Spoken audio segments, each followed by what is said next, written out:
Hello, আসসালামু আলাইকুম। কেমন আছেন সবাই? কিছুদিন একটু বাসায় ছিলাম না, প্রায় 5 দিন হয়ে যাবে। আসার পরে তো আমি খুব ভয়ে ছিলাম যে আমার গাছগুলো মনে হয় মরে যাচ্ছে। তো এসে দেখলাম আলহামদুলিল্লাহ না, গাছগুলো ভালো আছে, কেননা প্রচুর পরিমাণে পানি দিয়ে গিয়েছিলাম, আর এর মধ্যে হয়তো বা বৃষ্টিও হয়েছে, যার জন্য আমার গাছগুলো এখন একটু ভালো আছে। তো কাল রাতে এসে পৌঁছেছি।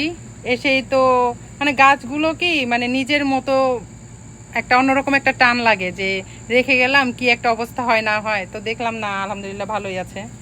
তো এখান থেকে দেখলাম অনেক সিম ধরেছে, কিছু সিম আজকে উঠাবো। আর আমার লাউটাও অলমোস্ট অনেক বড় হয়ে গেছে 5 দিনে রেখে গেছি, মনে হয় অনেকটাই বড় হয়ে গেছে। তো এই লাউটাও আজকে উঠাবো, দেন রান্না করব।